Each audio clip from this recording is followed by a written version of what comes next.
But if you turn it over, it does say for entertainment purposes only. You know, so. This is not a documentary.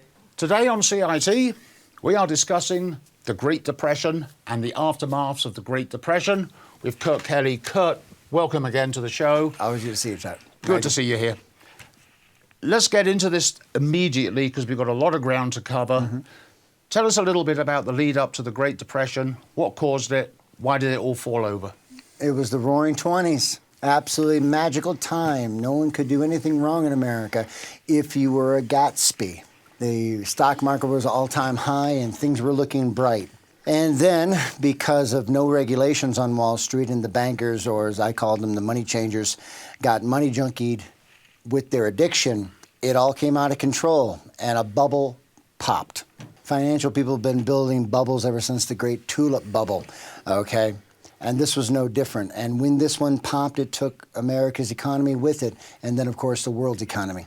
In fact, you put most of the world into a depression of one sort or another. Because as it spread to Europe, that's right.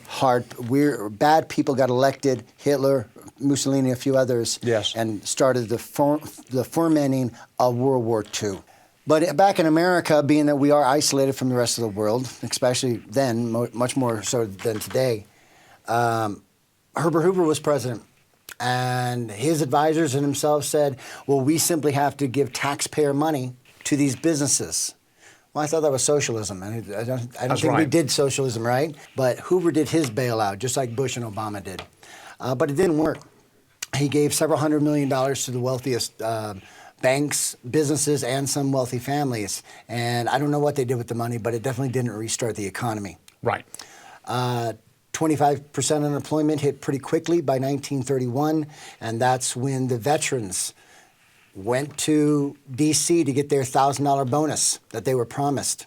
And they were refuted and put up in what we call now today Hoovervilles. Okay. That rebellion was crushed, but Hoovervilles didn't stop. It spread across the nation of tent cities and things like that, as we have plenty of those still today. Yes. But it set the nation up. Instead of going hard right like a lot of European nations did, we went hard left with the election of FDR. And that's when you started putting building blocks together to start forming a more perfect union, to get us back on a sanity track, to put proper regulations on Wall Street with several things like Glass-Steagall, 40-hour work week, minimum wage, the WPA, which was a huge one to get jobs into the hands of the people, which will restart your economy. Right. Let's talk about Glass-Steagall for a little bit.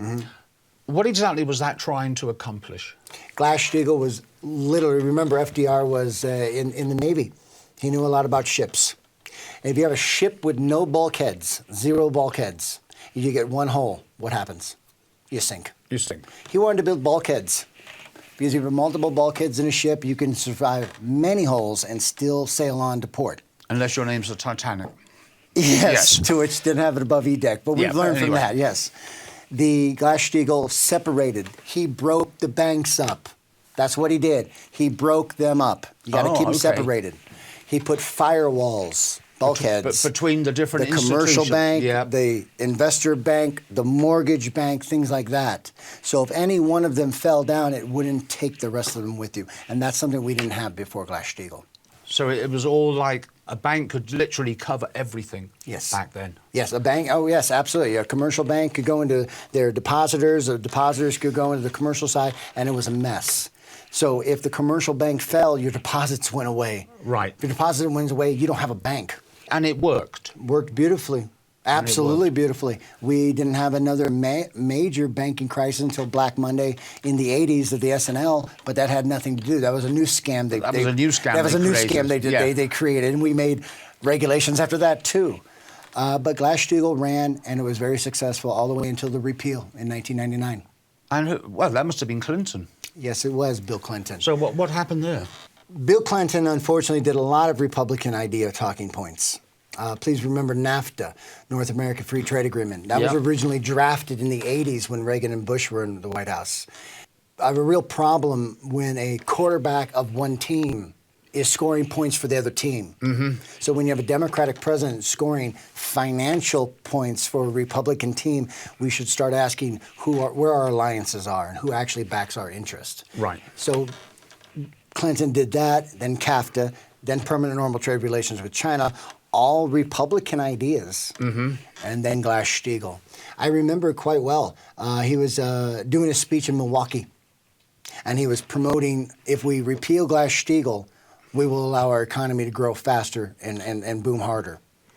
And he gave the analogy or the situation of, if we can sell this Milwaukee skill saw in Mexico City, we'll have to add another plant to another ship to this plant to produce that many more skill saws.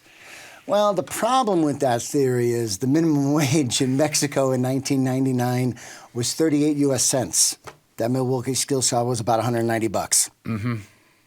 It would have sat there and collect dust for decades. For decades. It would never have sold because they couldn't afford it. But the American people bought it, and the media sold it.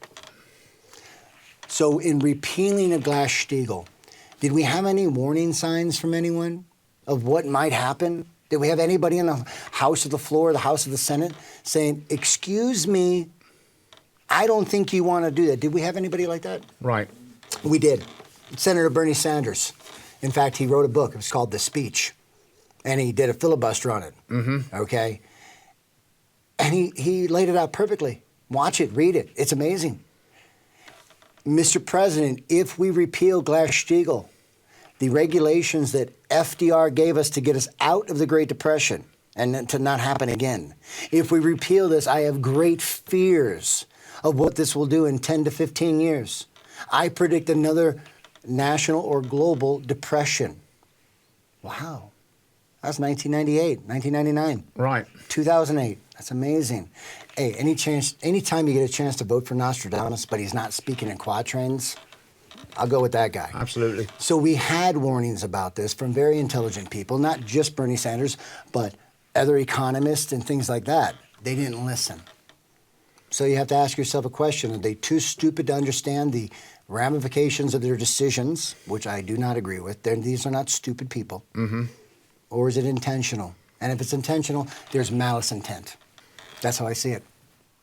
What has always intrigued me about all of this is that we've had, 3 depressions, really, since the Great Depression.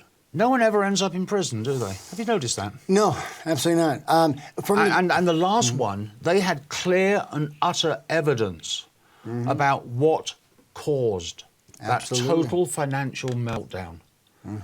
They're still all walking around out there and driving their Ferraris and Rolls Royces and living in their mansions.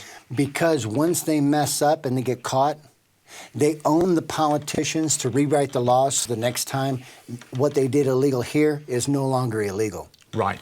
You know, the Keening Five with the SNL crisis, they did the exact same thing. Exact same thing. So since they own the politicians to write the laws in their favor, they'll never go to prison. In fact, in 2008 crisis, the only person that went to prison was Bernie Madoff. And that had nothing to do with the crash. Nothing at all. That had to do with he ripped off the wrong people. Yes. He ripped off wealthy investors. That's why he had to go to prison. Identical to Martin Shkreli, the most punchable face in 2017, I think it was, who jacked the prices up on the drugs, 4,500%. He didn't go to prison for doing that. He went to prison for defrauding investors. That's right. So they rigged the game to only serve them. Yes. So things at the moment are looking a little bit iffy on the financial front. Do you think we could be heading for another crash of some kind? I mean, looking at the stock prices, it's been going down, going down, going down. Of course, the gains that we've made over the last 4 or 5 years, since Obama started to get the whole economy working again, something that Trump hates, of course, is the fact that he managed to actually have a working economy. We now seem to be heading possibly for another mini depression. Let's call it a mini depression. I'll respectfully disagree, Nigel. You think we could go full bore? I believe this is going to be a Leviathan that we've never seen before. Really? And the reason why is ever since 2008, I use the party analogy. We all like to have a good night. We all like to have a good time. But eventually you got to go to bed. Right. Eventually you got to get rest. Yep. And that's what not only America, but every central bank across the world's been doing. Printing trillions and trillions of dollars and giving it out usually to the wealthy and only the wealthy because they think that'll stimulate the economy, and it has. But in America, that we've printed and passed out over $16 trillion, Europe and everybody else is the same crazy numbers. The bond yields have inverted. Not just the 10-year bond, not just the 20-year bond, but the 30-year and the 100-year bond. Right. Every time that has happened, a depression or a recession/depression's on its way. You can't lower interest rates any further, even though most of Europe is in negative interest rate territory, Yes. which is insanity all by itself. In America, Trump may put us into negative interest rate territory just to keep the party going until after the election. That's his only goal right now. If the economy falls apart, there's no chance for his reelection. So he wants to keep the balls juggling. And that's why he's so hard on Larry Kudlow. That's why he's so hard on the other people of the Fed. And he's ruling like a real tyrant right now. Not that he hasn't always. But now he's ordering these people to do it. And that's only to keep the party going. And the second the party stops, it's going to crash. Every major fiat currency in the world is underwater right now. Right. The dollar only looks so good because everyone else is so bad. In fact, we know this because gold and silver are going up right now. Yes. Gold just passed 1440, 1450. Most people I listen to say it's going to go north of 2,000 pretty quick, and silver $45 to $50, $60 an ounce. The reason that's so telling is because for years, Jamie Dimon and J.P. Morgan and the boys manipulate the gold and silver market to keep them artificially low. They don't want people in precious metal. They want people in the casino, in the game. They're still doing that, but it's not working anymore because people are scrambling for solid investments. Nations are doing the same thing. Russia and China in the last 3 years have bought more gold in the last 3 years than all other nations in the last 10 years. So people are going to that solid investment. But let's get back to the Great Depression. I'm sorry. When it ruptures, they have no more tricks. No amount of money printing is going to get us out of this one. Interesting. Very scary Do you stuff. think Brexit would have an effect on this as well? Because, you know... Well, if I came into your household and took 13.7% of your economy away from your paycheck, it would bankrupt you in a heartbeat. Yes. I'm very scared. I'm calling October Blood Moon Month. That's just my own personal word for it. October 31st, when Boris Johnson, Trump of Britain now, does hard Brexit, I'm very scared of what that's going to do to the world economy. It all depends on whether we're actually able to strike a deal or not. And I think a deal is still on the table. It may not be everything that Johnson wants, but I do believe that he'd rather have something than nothing. I would really, and I would hope so as well. Interestingly, a lot of my friends that do live in the UK are quite happy to go with a hard Brexit, which has actually surprised me quite a bit. But it's going to be interesting to see what happens. I'd love to be a fly on the wall when Johnson meets Trump. That's going to be an interesting little talk. That would be very interesting. So tell me, who's actually talking about what is really going on the national stage? Nobody in the mainstream media is. They are hinting at recession. They touch on it. They tiptoe around it. They talk about it a little bit. But the independent people online that do strict financial analysis, Professor Richard Wolff talks about it now on every one of his podcasts. He's been doing that for a year now. Tom Hartman's been talking about it. He wrote a book, The Crash of 2016. So plenty of people are talking about it, just none of them on the corporate media. Right. I usually hate their level of propaganda. But in this one, it actually makes sense. And the reason it does is because besides for a very small amount, less than 5-6%, our stocks are done by computers, by very sophisticated algorithms. So those algorithms scan the news, and that's how they make their predictions for the future. Right. Very scary, very unstable, in my opinion. Mainstream media starts really talking about this stuff, that will affect the computer's trades. And the computers can start a depression. Almost happened as well. Yes, the $1,000-point dip a few years back. A few years back, when the computer suddenly decided, oh, we better start selling. Yes, and it was all from the algorithm. And it was all from the algorithm. Yeah, so that's very scary. It's unfair to say it's all from the algorithm. It's from the people that programmed it. There you go. Because being from the computer industry, I'm tired of hearing it was a computer error. No, it wasn't. There is no such thing as a computer error. Input error. It's an input error. It's the person that programmed it. Yes. Didn't fully understand. And of course, what they did was they introduced some timing issues to make sure that that could never happen again. Right. Put in some buffers. They put in some buffers to make sure that that could never, ever, I can't remember the word I'm searching for, but it can't cause a cascade. Right. But if every mainstream media outlet, so on this particular one, they may or may not be doing consciously, but right now it wouldn't be smart to yell fire in a crowded theater. Right. And that's what they're trying to prevent. So on this one, I kind of see the logic. Yes. So, no one in the mainstream media is talking about it. Fox News is still saying everything is rosy. Of course. I watched a little bit yesterday of it, course. and they've just got their hands over their eyes, State as TV. always. State media.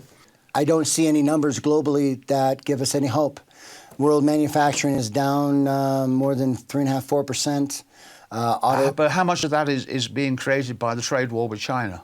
The trade war with China is a big thing, but it's actually more chaff than it is effective. Oh, okay. On our consumers, it's hurting us badly. They're estimating it's going to cost the average American $600 to $1,000 a year for the increase in prices on the goods coming over because although Trump's followers don't know, but we pay the tariffs. Consumers of that nation pay whatever tariff Oh, absolutely. But the Chinese economy represents 0.06%. It's nothing of their economy. So that doesn't have to. I think that's far more bluster than anything. Well, you know, a lot of the Trump supporters are going to suddenly start discovering what the tariffs really mean just before Christmas. Oh, yes. Because that's when they're actually, the rollover will actually hit. If they recognize it, though, that's the question I ask. I think they will. I hope so.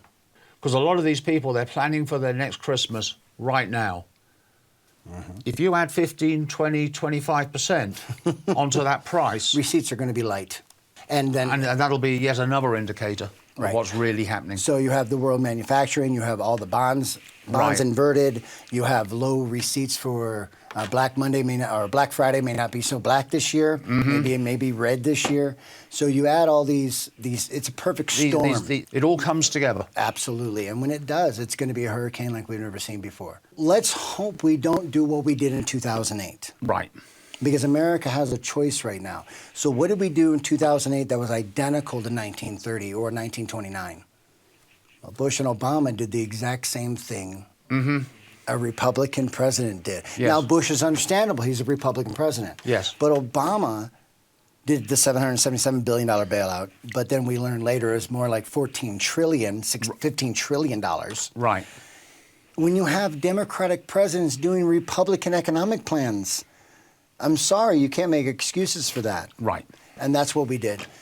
So if this hits and Donald Trump is still president, it will be dystopic of what will happen. Yes. But if a liberal progressive, say a Bernie Sanders, gets elected, very different. It'll be hugely different. Bernie will do very same things that Obama should have done.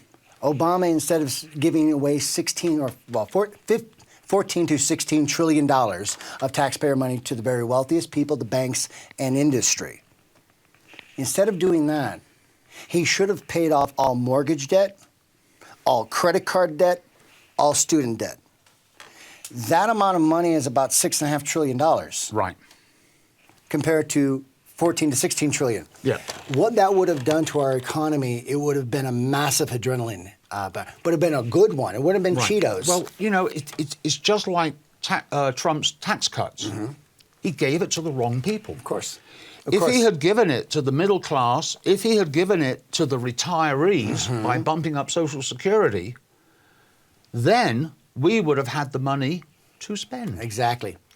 So why think about trickle down? Because it's been proven beyond a shadow of a doubt, trickle down doesn't work. Ever. Absolutely. And it's been proven by lots of different presidents.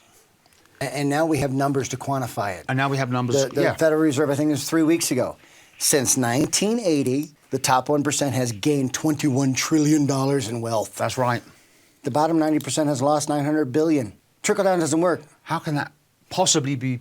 Yeah, anyway. Because it was all based on the Laffer curve, which should be renamed the laughable curve. Laughable curve, yes. It's not right. It's never been right. It's a smoked in mirrors that the media sells us and the corporatists sell us to, and we've bought it. Yeah. It just doesn't work, period. I mean, there's one way that I've discovered that if I want you to spend $10, I do not give Tom $15 and say give him 10. Because that doesn't work. Because we know that Tom's a greedy person and he'll keep all 15. Absolutely. And that's exactly what has happened. And it wouldn't just be paying out the credit card debt, the student debt, and the mortgage debt, to which, by the way, Americans would buy a second home. Yeah. They would run those credit cards back up again, but that money would have gone into our economy, freeing up liquid cash. Yes. Also, infrastructure. We used to do that here in this nation, and that's another thing that staved us away from depression, because we spent money on our nation. Because we spent money on the workers to build stuff. Right. But you can't just say, let's spend money on the nation. You have to do it specific That's areas. correct. Because in 1951, for every 50 cents we spent on national spending, infrastructure, the works programs, things like that, for every 50 cents we spent, we got $1 GDP raise. Right. So it's 51 cents to $1. By 1984, that had matched now $1 to $1. By 2016, it's $3.41 to $1 of GDP growth. Yeah. Why the shift? Why the change? And it has to do with why you do that. You spend money to get the most amount of people working. I honestly don't care if they're building a ball of yarn. Right. The fact is, people working. In the 1950s, it was the interstate. Yes. Massive amounts of work. By the 1980s, a lot less interstate, a lot less high nutritional spending. Now we're more on military spending. I don't know the last time you saw a Boeing plant, but there's not a lot of people in there. Right. There are some people, but not a ton. They're thinking World War II, Rosie the River, back on the assembly line. Our technology has gotten us past there, so it doesn't hire a lot of workers. Spends a lot of money. Well, I mean, it's just like when your dad was in here talking about the auto industry. Right. It's all Right. robots. Right, exactly. And he told us a story about what used to be a spray shop that employed 100 people, now employs 15 technicians exactly. to do the Push the button. programming, and that's it. It's so robotic, it's all black in there. But by now 2016, towards $3 and some to $1. Right. We've even gotten into less nutritional infrastructure spending, specifically the fracking industry. The fracking industry is a $3-point-something trillion bubble itself. So we're spending money on projects that don't yield tons of return. We need to put it on new highways. We need to put it on high-speed rail, things that hire a lot of people. And by getting a liberal progressive in their office, that will happen. That will happen. If you hire a Joe Biden as president or re-elect Donald Trump, these things will not happen. No. Well, I think if Bernie or Elizabeth get in, which I really hope it's going to be one or the other. Okay. Because I'm really 50-50 on either of them. It doesn't really matter to me because they both basically have the same grounding. I think the country is going to see the shake-up that President Trump always promised. Yes, and that we need. And we need so desperately. Once again, thank you so much for joining us here at CiT. I'm Nigel Aves, your host. Thank you so much for watching this video. Thank you. Goodbye.